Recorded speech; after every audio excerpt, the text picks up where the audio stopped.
When I was in the grammar school, I tried to kill my teacher, and I've been arrested and in jail 5-6 times.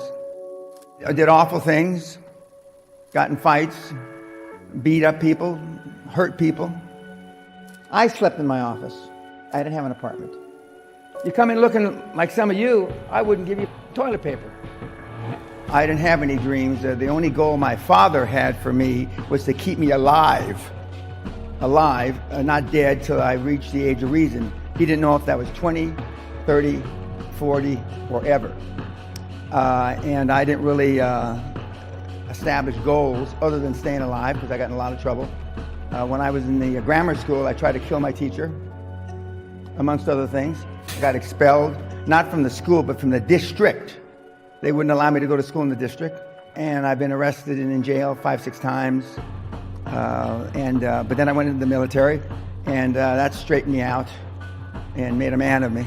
But your father was a policeman. My dad was a high-profile policeman, hard, tough guy. What did you learn from him? Well, I learned that discipline, focus, honesty. The basic rules. Yep. So there were no dreams when you were young. So what did you do after school? Got in trouble. I did awful things, got in fights, beat up people, hurt people. By the grace of God, I lived. Went off to the military, entered a private.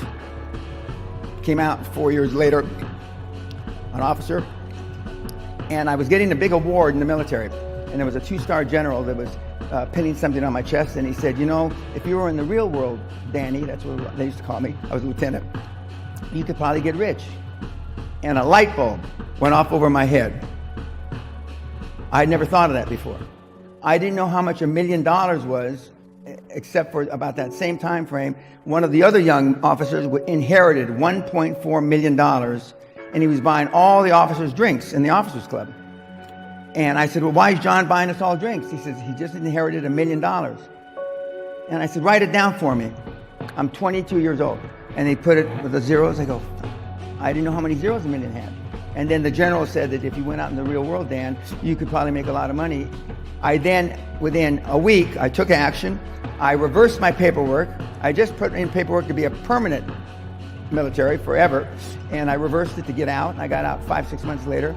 I came back, went back to school where I had to get special permission because I had flunked out 3 times out of university. And then I graduated ultimately with honors. I wanted to go where the action was. And the action in those days, and this was in 1972, was on Wall Street.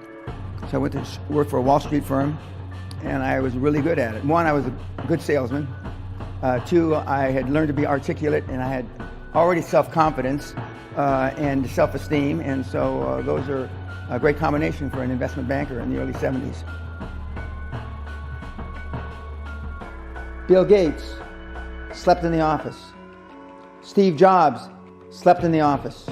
And I can go down a whole list. Now, these are super successful, mega wealthy guys. I slept in my office. Not everybody's willing to make that sacrifice. But it's not the only thing. But even if you don't sleep in your office, if you want to send your kids to a better school, if you want to be able to take care of your mother when she gets dementia, if you want to, this all takes money. My children aren't getting any of my money when I die. I'm not going to, I think Andrew Carnegie, by the way, Andrew Carnegie, arguably the richest, most successful entrepreneur of all time, he said the best thing that you can have for a child is him to be born into poverty. And I agree. But most of you don't have, and I say generally speaking, most of you don't have faith in yourselves because you got low self-esteem, no self-confidence. You look like shit. You dress like shit. And you blame it on the 21st century, the reason why you dress the way you do. 25 years ago, if you come to a seminar like this, you'd all be wearing suit and tie. 40 years ago, the women would be wearing hats.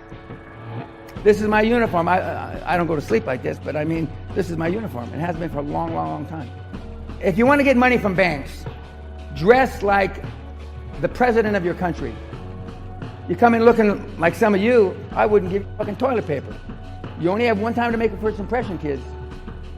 Before I had any money, I used to go to the Rolls Royce dealers and sit in the cars and smell the leather, touch the leather, I went to $1 million houses, and my wife and I would walk through the house, and they'd say, when are your parents getting here, kids? No, we are the buyers. Practice within when you're without. Practice being successful. How many people listening to this today practice being successful today? Within 19 months of me dreaming and adding it to my goals, a castle on an island, I own Guthrie Castle. Go to stores you can't afford. Go hire lawyers you can't afford. Lawyers will meet with anybody. Accountants will meet with anybody. Go to the big four accountants with a business idea. The first couple meetings are for free. Jettison probably a lot of the people you hang around with.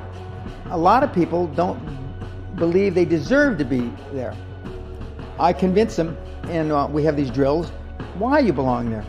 A lot of people that come there, with money, that have made money, think they made it by accident. Nobody's failed at more things than I have, and the first 100 million are successes, but I could write a book about failures, because I've tried a lot of different things. Because failure is just testing. And one of the reasons I've been so successful in generating this equity and value in my kids, and I call you all kids, is because I convince them that making a mistake is okay. Your parents probably told you, you can be anything you want, but you can't. That's horseshit. You can't. If it's all juxtaposed, but what you tell them is that you can do anything you want that you have passion for, because that eliminates most of the crap. Because most people don't follow their dream. Like they say in The Sound of Music, you can't have a dream come true unless you have a dream. Now, I still dream. I dream in Technicolor. I say my affirmations and goals every single night. It's bloody hard to be a high-performance person. Most people procrastinate because they're unsure, so just do it. But I've never had a problem just doing it. Because one of the things is you learn as a young combat infantry officer is time costs lives. We overanalyze because we're unsure if it'll work or not.